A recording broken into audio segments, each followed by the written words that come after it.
10,000 miles in 4 months all over the southwest of the USA. Who hasn't dreamed of traveling through the USA in a camper at least once in their life? An adventure trip in a 4-wheel drive camper through the southwest of the USA is pure freedom. Gigantic national parks such as the Grand Canyon, Arches or Zion, surrounded by majestic cliffs, endless deserts, and breathtaking canyons. The landscape is as diverse as it is spectacular. From the red sand dunes to the towering mountain ranges, the vastness of the landscape is just as fascinating as the wildlife. Eagles, bison, and antelope in their natural habitat. Our 4-wheel drive camper is the perfect home on wheels, while we experience the untouched nature and the vastness of the Southwest. An unforgettable adventure. Our expedition vehicle was a fire brigade in its first life, and traveling in a 35-year-old vehicle is an adventure in itself. From Grand Teton National Park, we traveled just 500 miles south through Idaho to Utah's Grand Staircase Escalante National Monument. The region is one of the least populated in the USA, but offers spectacular scenery.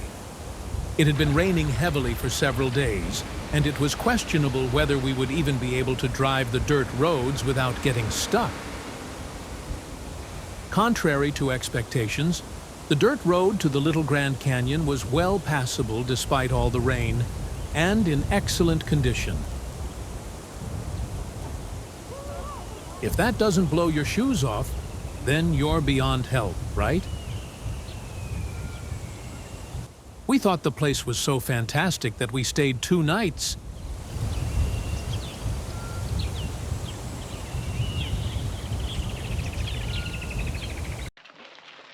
There is a mountain bike trail around the canyon, and the scenery changes at every bend, and you are constantly amazed at what nature has created. The canyon was formed over a period of several million years and is up to 400 meters deep.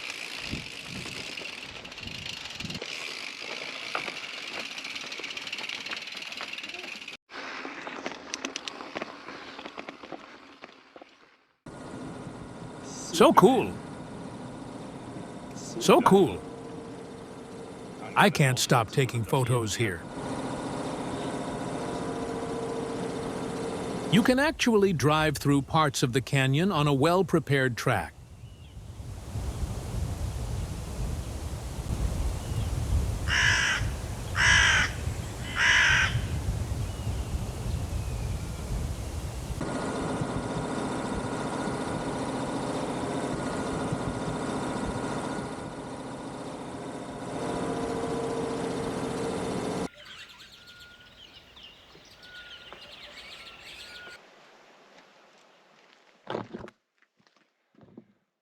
These drawings are estimated to be around 2,000 years old, and they have figures of angels, which is unusual, but they also have holes.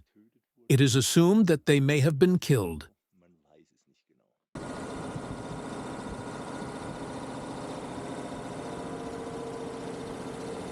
We remember the heavy rainfall a few days earlier? The water was up to 2 meters high in the valleys and had partly washed away the track, leaving behind rubble and mud.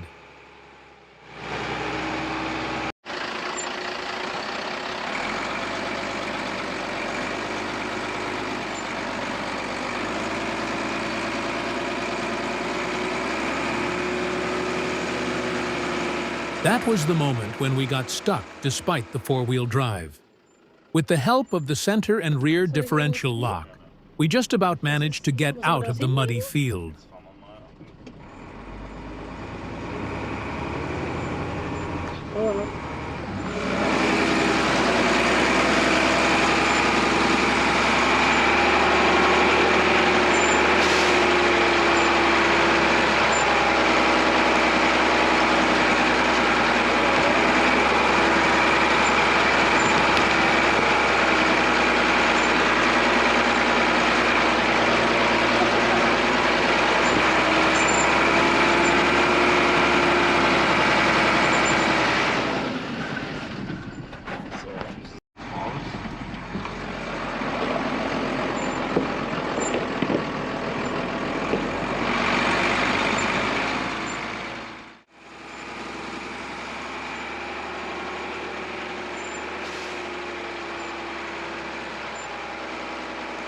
One could believe to be in the South African savanna and immediately see elephants, giraffes, or rhinos. Cottonwood Canyon Road is a 47-mile dirt road that leads south towards Arizona. The first half of the road is in pretty good condition, but after that, it becomes a nasty corrugated dirt road.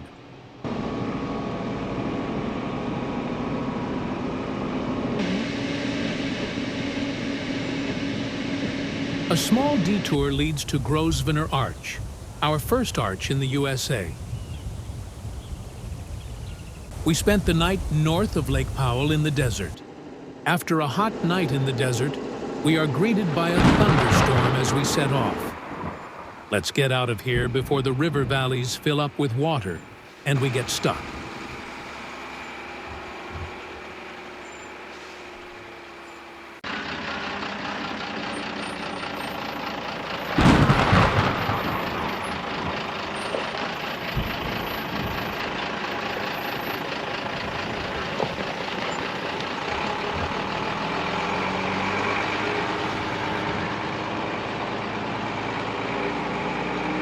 The Glen Canyon Dam dams up Lake Powell is 216 meters high and holds an incredible 31 cubic kilometers of water. It took 17 years for it to fill up, which are incredible figures. 10-kilometer downstream is Horseshoe Bend, probably the most famous river bend in the world. The Colorado River has dug 300 meters deep into the sandstone here. Grand Canyon North Rim. We're at an altitude of 2,400 meters, and as you can see, it's cold up here. What a contrast to the night in the desert yesterday, when it was 38 degrees Celsius.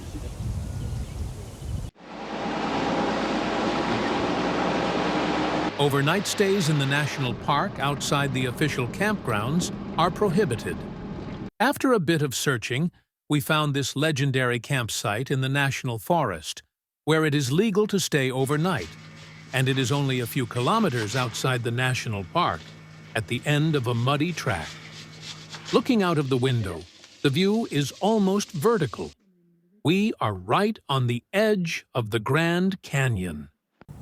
3 hours later, the sun came out, and then it became breathtaking.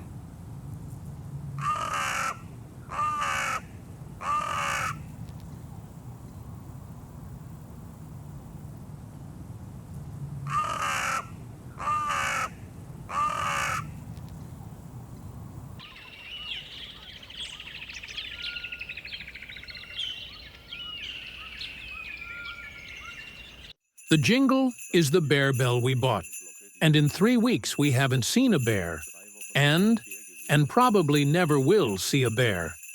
But it makes you feel better.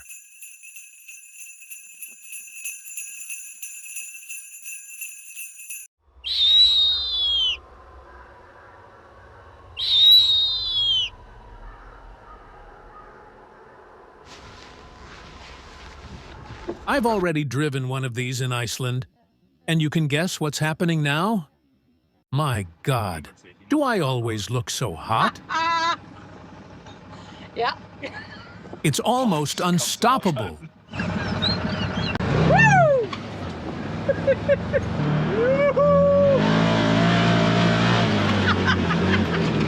Oh God!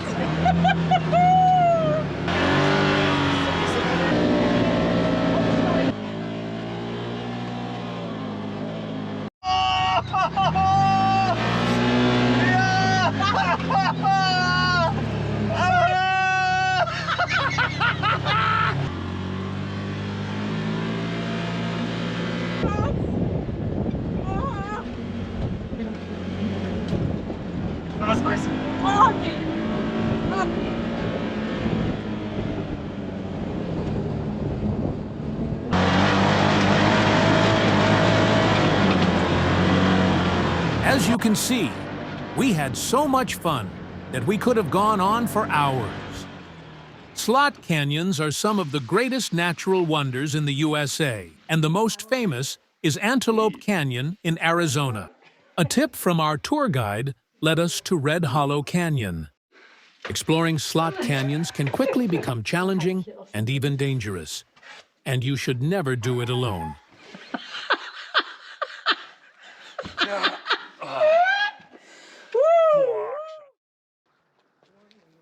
Bryce Canyon National Park offers spectacular viewpoints as well as great hiking opportunities. Oh, das ist ein Ausblick. We spent several days hiking here, and the park is well accessible by a free shuttle bus system.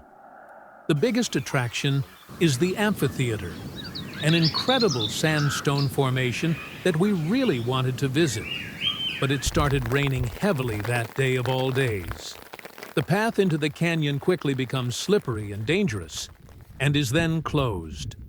The only other tourists we met in the canyon were, of course, Germans.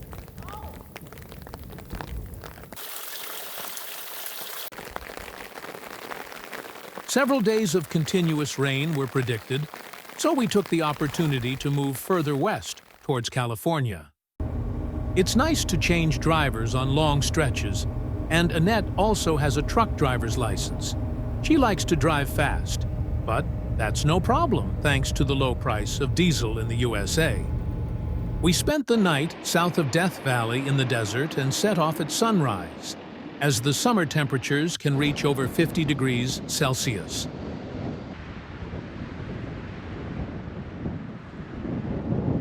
Gold was discovered in the area in 1855, and the first settlements were quickly established here. The houses came from the surrounding area and were brought together to form a museum village.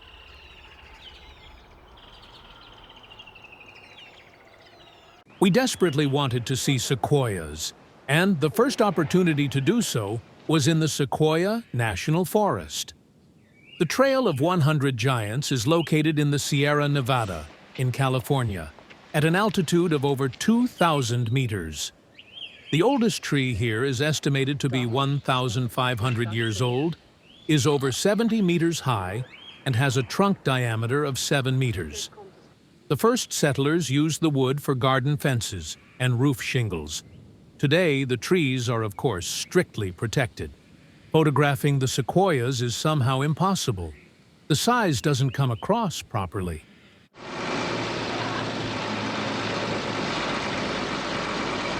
We tried a forest road once, but after a few kilometers, it was so overgrown that we had to turn around.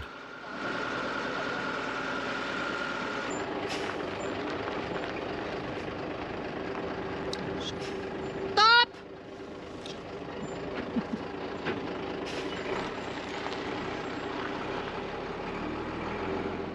To the north of Sequoia National Forest is Sequoia National Park. The General Sherman tree is located there. It is the largest living tree on Earth and is estimated to be up to 2,500 years old. It is 83 meters high and has a circumference of 31 meters. There are a total of around 8,000 sequoias in this national park. The sequoias are now naturally protected, but only occur in the Sierra Nevada in California, at an altitude of between 1,300 and 2,500 meters. The oldest one found was estimated to be around 3,500 years old.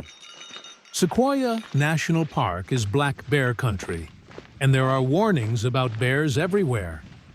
Annette was very nervous while hiking and saw a bear behind every black burnt tree stump. The park offers a very good free bus shuttle system, so that you don't have to return to the starting point for hikes, but can take the bus instead. We no longer believed we would see it, but there it was, our first bear.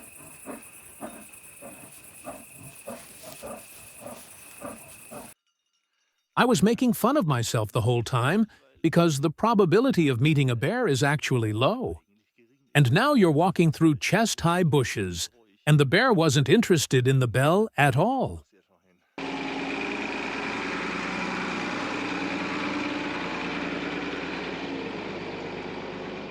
Between Sequoia and Kings Canyon National Park, there are fantastic legal campsites in the national forest. .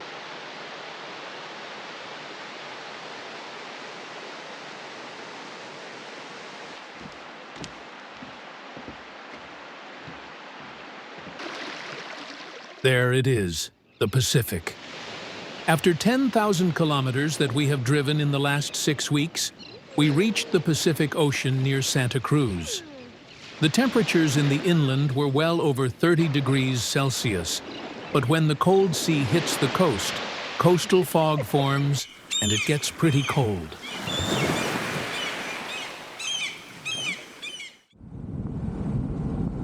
California's Highway Number 1 is one of the most famous roads in the USA and always runs alongside the Pacific Ocean. We had hoped for sun and beach, but unfortunately, the coastline was almost always covered in fog. How do you visit San Francisco with such a huge rig? You park at the Home Depot and then take an Uber in. Houses, streets, and public transport have had to adapt to the steep terrain.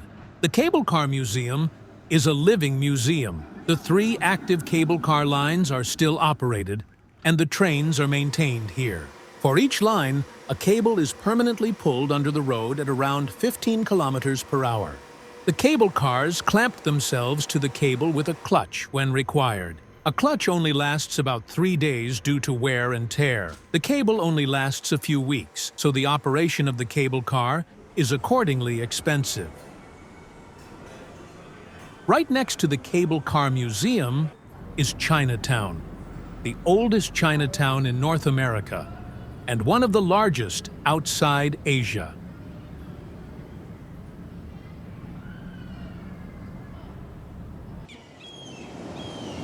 Unfortunately, our time together in the USA was already coming to an end, and Annette had to return to Germany. So I would be traveling alone for the next 2 months. Driving and navigating alone in a big, unknown city sometimes goes wrong. After making 2 wrong turns on the freeways, I had the pleasure of a free city tour where every traffic light was red. Today a dream came true for me, to drive over the Bay Bridge in my own car for once in my life. So beautiful. The parking lot on the north side of the Golden Gate Bridge is the most spectacular in the entire Bay Area. You can see Alcatraz, the famous prison on the island, and the San Francisco skyline. It is only a short walk to the Golden Gate Bridge or the Golden Gate Viewpoint. The viewpoint is also well frequented in the evening and offers spectacular views of the bridge and the San Francisco skyline. From San Francisco, I wanted to head east again, to Utah and Colorado. On the tour with Annette, there simply wasn't enough time for many attractions, so I headed 1,000 kilometers towards Salt Lake City. Ebbets Pass is a high mountain pass in the Sierra Nevada range of California. It's part of the Ebbets Pass National Scenic Byway, a 61-mile stretch of Highways 4 and 89 that offers breathtaking views. The route is known for its tight, steep switchbacks and stunning alpine vistas. My destination for today was Lake Tahoe, but unfortunately it was Labor Day, and all the Americans wanted to come here too. Miles of traffic jams and everything was fully booked. Only the most expensive campground of my life still had a spot available. Hold on tight, $150 per night. The next day, I fled the 50 kilometers to Indian Creek Reservoir and spent 3 beautiful, quiet days here, editing this video among other things.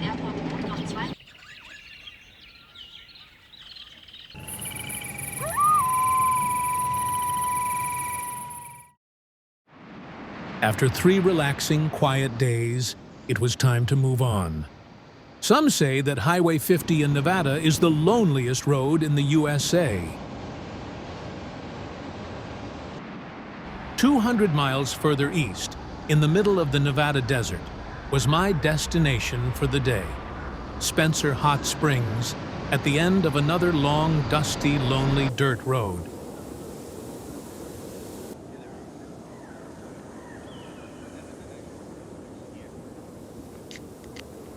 Hot springs need water and geothermal energy to work.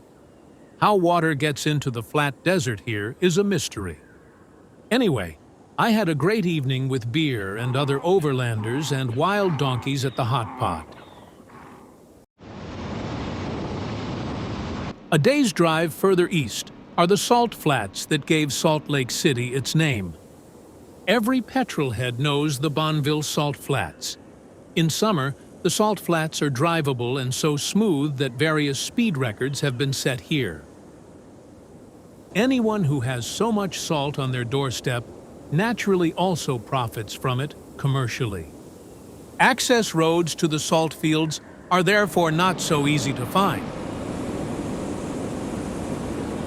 Every year, the locals earn good money here when they rescue tourists' cars that have broken through the salt. The surface appears hard, but the subsoil is soft.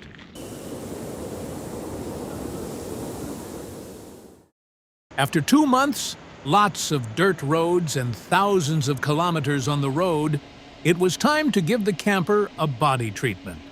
$37. The result is quite impressive. In Germany, it costs more than twice as much.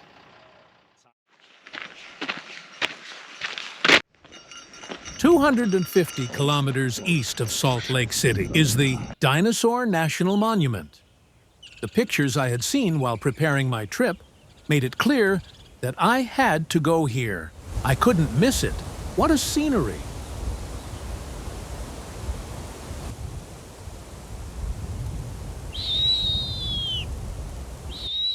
There is a campsite at the bottom of the canyon, which I naturally wanted to visit. A steep dirt road leads through a canyon, about the condition of which I couldn't find out too much, but see for yourself. The track into the canyon was narrow and steep, but drivable with the reduction gear and differential lock engaged.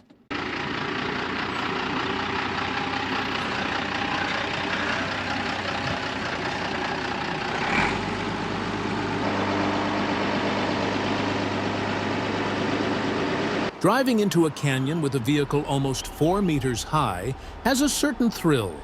Fallen trees, low branches, or rock overhangs often end the ride.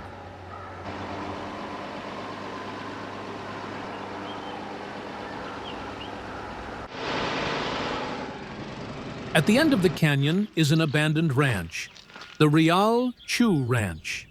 It was farmed for 2 generations, but the land now belongs to the National Park Service. Just after the ranch, there was a tree with such low branches that we couldn't go any further and had to reverse back to the ranch.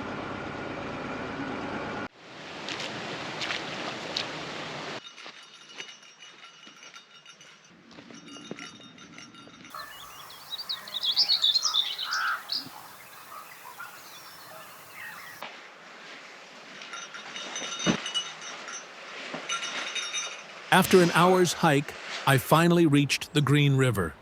What a magical place! By the way, the rock in the background is 150 meters high. Did you know that Arches National Park has a hidden north entrance? The way in there is not signposted, and let's say a bit special, and in any case only passable with 4-wheel drive vehicles. At these stone steps, it was enough. It would have been drivable, but I had only driven 20% of the route. So back to the main entrance, like everyone else. Arches National Park is one of the most popular parks in the USA, and the number of visitors reaches new records every year. Fat duck, isn't it? This thing is real. Unbelievable. There are over 2,000 arches here, the highest density in the world.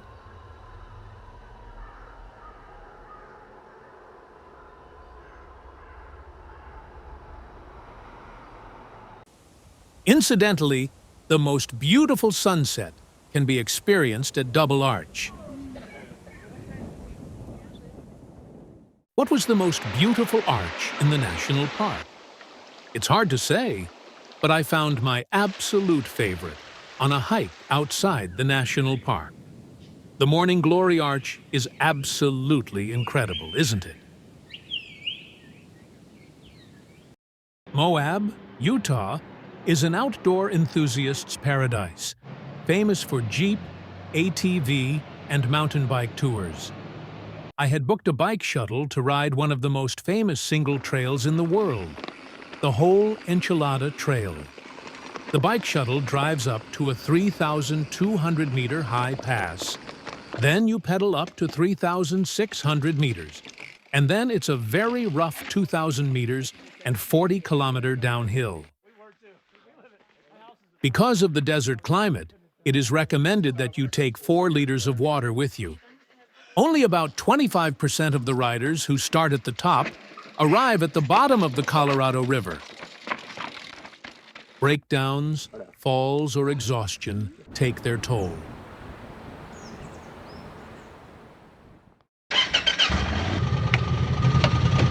Whenever I see an ATV, I can't resist.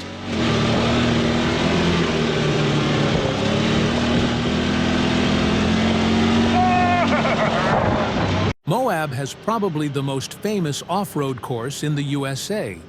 There are no height or weight restrictions, so theoretically, I could drive here with our truck. As you can see, I had the time of my life again.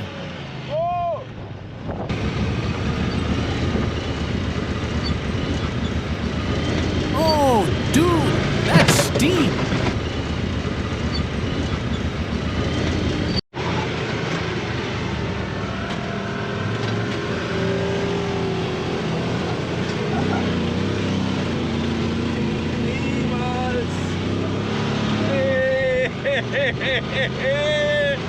Das geht doch gar nicht.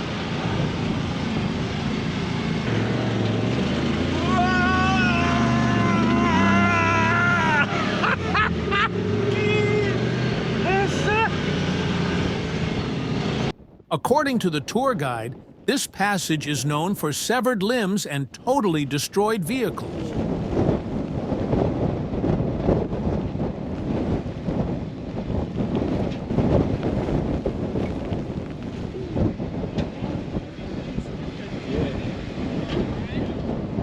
As you can see, there are obviously also freaks who drive this. Canyonlands National Park is very close to Moab and a little south of Arches National Park. It offers breathtaking views and great hiking opportunities. This is also where the famous Schaefer Trail Road is located, which would also be passable for large vehicles. But I've already had enough off-roading in the last few days. A good camp needs a campfire, right? Just outside the national park, we cooked potatoes and corn over a campfire with friends from Germany and a Canadian couple with 2 young daughters. The girls were not yet familiar with it, had a lot of fun, and ate most of the food themselves. The Colorado has dug deep into the sandstone here, and water, sand, and wind have created impressive rock formations.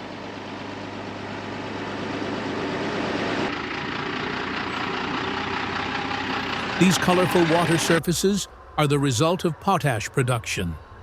This is washed out from underground, and the water is evaporated here.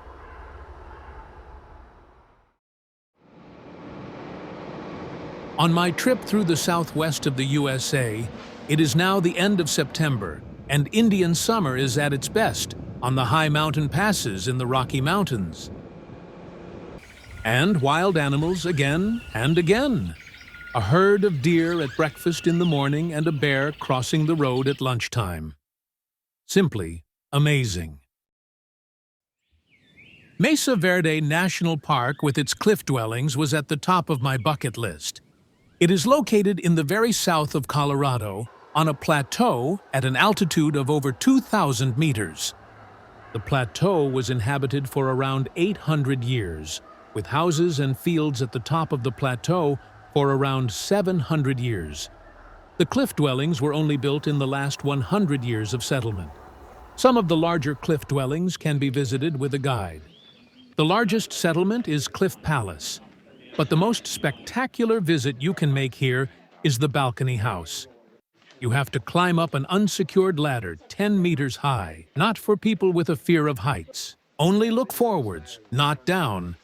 When I got to the top, I was really very relieved. The sites had springs and fireplaces. Archaeological finds have proven trade relations as far as the Pacific. There was pottery, but metal tools were unknown. Hey, you made it. Probably due to a prolonged period of drought, the sites were abandoned around 1240 and then fell into oblivion. A total of around 600 cliff dwellings have been found in the park. The most beautiful hike in the park is the Petroglyph Trail.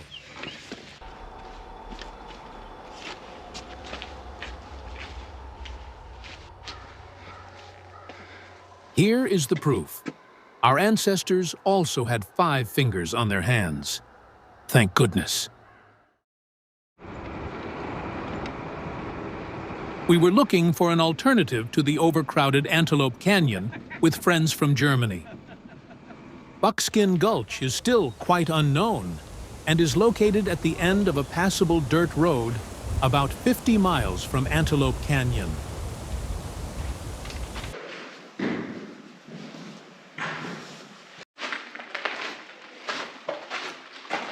If Indiana Jones were to pass by here and discover an underground city, you wouldn't be surprised.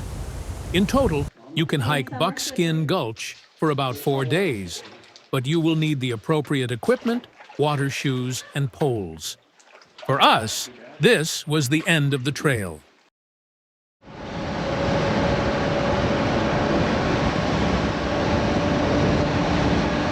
The dirt roads in Monument Valley are closed for larger vehicles.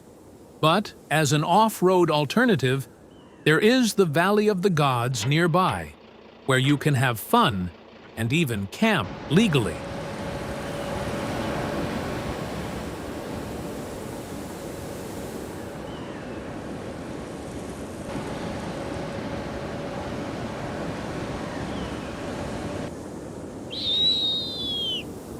In the middle of the desert, I met the only expedition vehicle of the trip. How could it be any different? An expatriate German called Jörg. He had simply pulled his workshop in the trailer into the desert to convert his camper.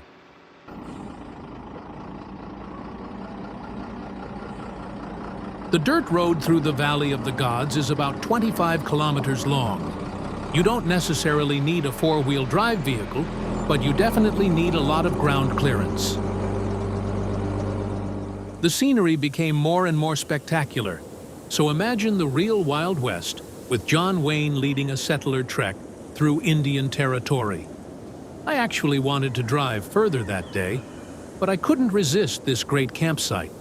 It was a little sloping, but that could be fixed. Monumental is the right word here.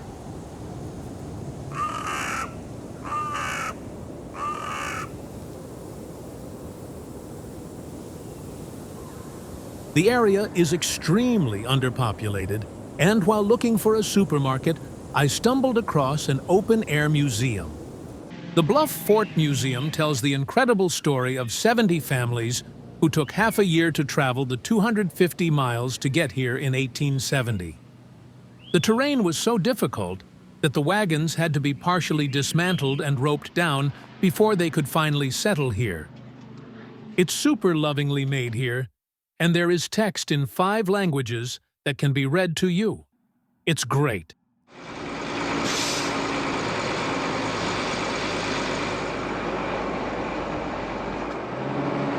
The road up to Moki Dugway is not recommended for vehicles and campers over 5 tons, but it's not forbidden either.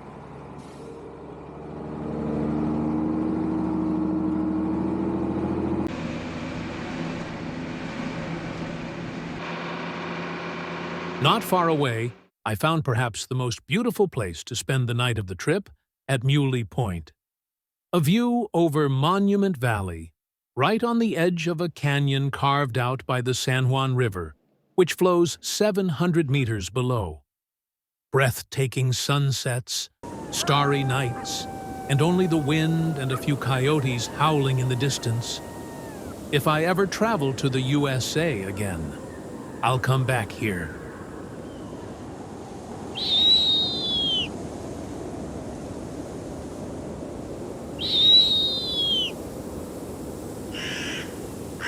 "50 kilometers north of Muley Point is the breathtaking Natural Bridges National Monument. It is home to 3 naturally formed bridges that were created by water erosion, as opposed to arches, which were created by wind and sand erosion. The Sipapu Bridge reminds one strongly of the Pont d'Arc in France. The park also offers great hiking opportunities, although the path is barely signposted and runs along the bottom of a canyon.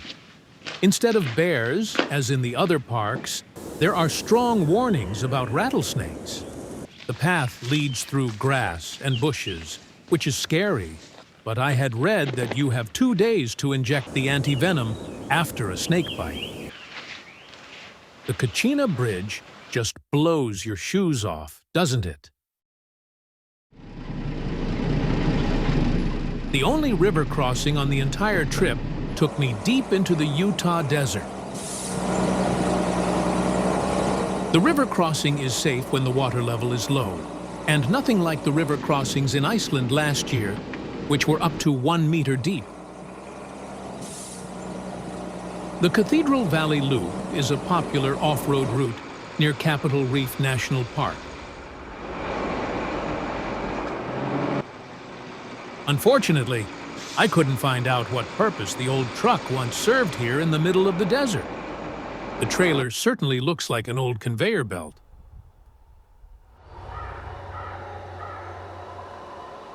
The loop is approximately 70 kilometers long and requires a high-clearance vehicle, with a 4x4 vehicle highly recommended. It offers breathtaking views of sandstone monoliths, colorful bentonite hills, and vast desert landscapes.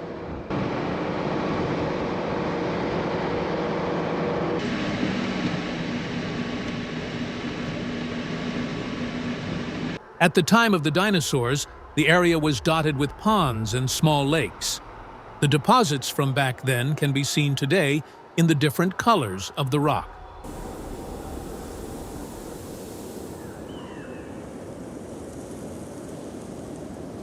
I had a cozy camp near the ford before heading to Capitol Reef National Park the next day, which is very close by.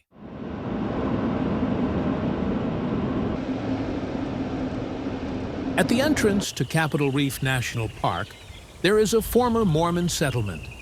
The park has existed since 1971 and is visited by over 1 million visitors per year.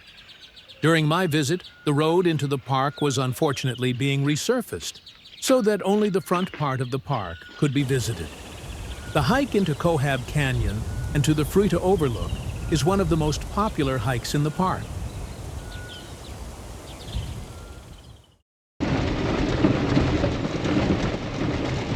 There are warnings on the internet about the Hole in the Rock Trail Road.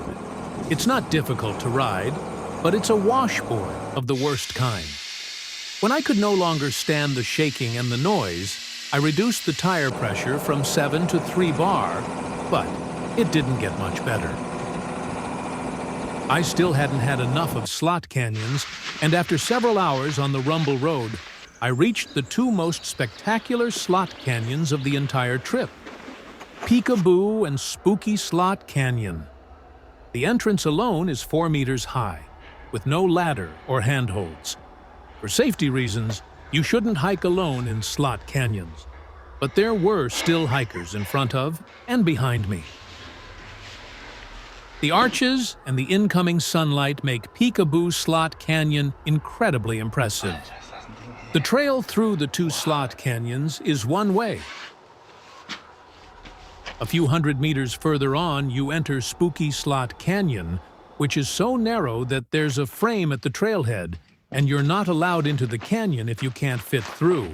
I was actually too tall, as you can see.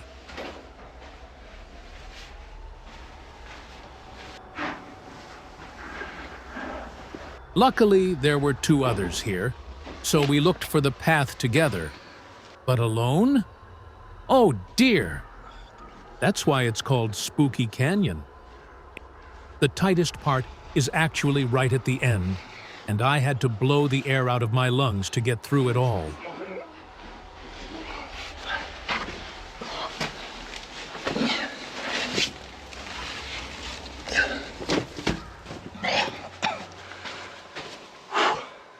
Awesome, but I don't need that again. A few hours further south on the lonely track,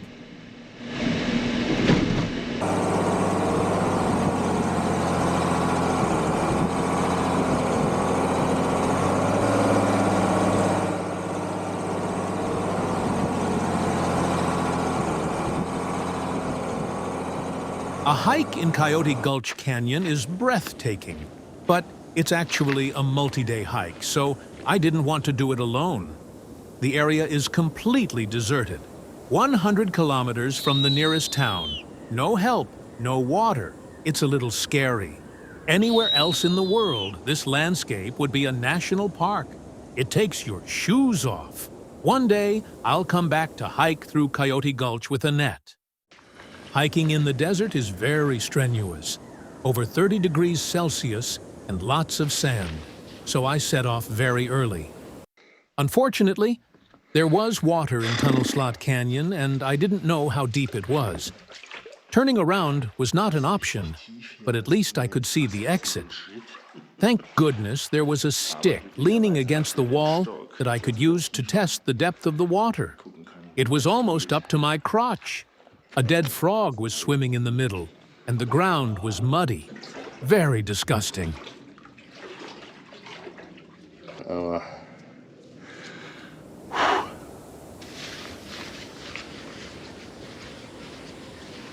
I skipped the Zebra Canyon because it was also full of water. Back on the main road, I had to increase the tire pressure again, which takes about 30 minutes for all 4 tires. The entrance to the sand caves in Utah is not easy to find, but they definitely offer a very attractive photo spot. Surprisingly, they are not of natural origin, but were created during the extraction of sand. It's a bit surprising that anyone would dig for sand in Utah, because if any state has enough sand, it's Utah. The highlight of Zion National Park is a canyon that gets narrower and narrower until it is as wide as the Virgin River at the bottom of the canyon. In summer, the road into the gorge is closed to cars, but there is also a free shuttle bus service, and many people also travel by bike. In the Narrows, the canyon becomes so narrow that you can only continue in the riverbed and with the appropriate equipment. It's 400 kilometers from Zion National Park to the south side of Grand Canyon. Too much for one day. In my selfless and tireless search for spectacular places to spend the night, I found this little gem, Badger Canyon, right on the edge of the Colorado River. The Colorado is 200 meters deeper at this point. The dimensions are hard to grasp, and the Colorado looks like a big stream in the depths. This is what true legendary campsites look like. View of the Colorado almost vertically downwards. This is one of those places where you think you can't beat it, but it was about to get even better. At night, there was a very rare natural phenomenon that is almost never seen this far south and in summer. Aurora Borealis, or Northern Lights. Breathtaking.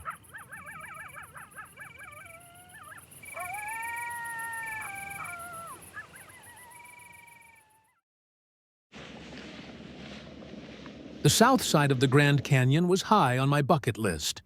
A few months ago, we had rain on the north side, but this time I was lucky. The eye sees this spectacular landscape, but the brain can't really grasp the dimensions.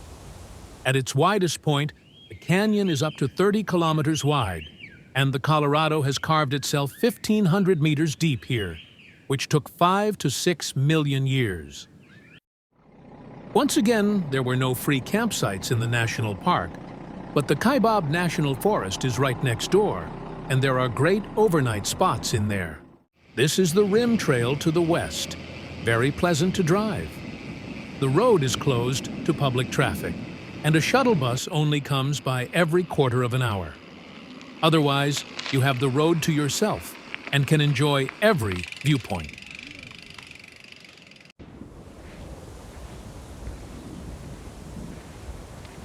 I wanted to start an early morning hike, and then this, in the middle of Grand Canyon Village. The Bright Angel Trail is the most famous hike on the South Rim, and, if you're in good shape, takes you 1,500 meters down to the Colorado River. Start early. In the morning, the trail is still in the shade. At noon, it gets very hot, crowded, and uphill. After 3 days on the South Rim, it was time to move further west. It was still over 30 degrees Celsius at the end of October, but just 1 day later, there was snow. I hadn't expected that in Arizona. The Joshua Tree Forest is at an altitude of around 2,000 meters, and when the sun doesn't shine up here for once, it quickly gets cold.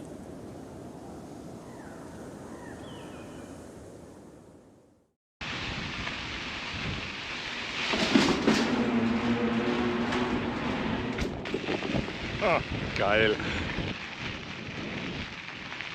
The railroad was built in the 1930s to transport building materials to Hoover Dam.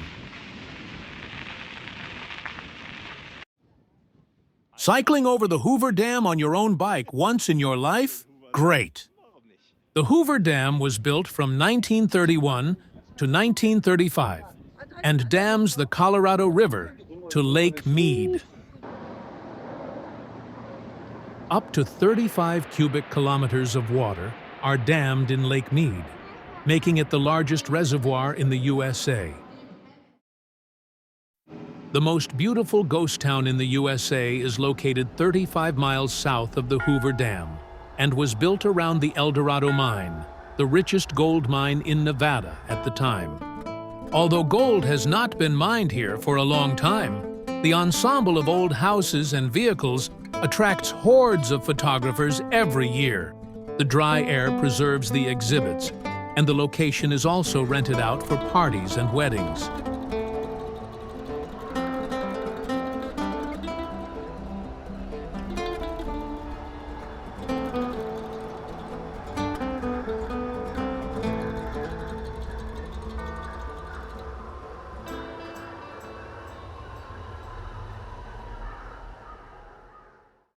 Las Vegas, den of iniquity and gambling cave.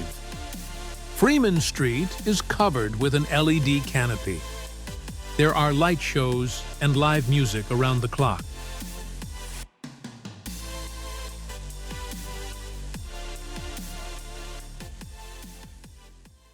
Las Vegas, end of October. Every great journey comes to an end, just like this video. Tomorrow, the camper will be put into storage for a few months, and I fly back to Germany to earn some money. In the video description below, there is a link to our travel diary. Otherwise, we're off to Alaska next summer. Thanks for watching, and maybe I'll see you on the road.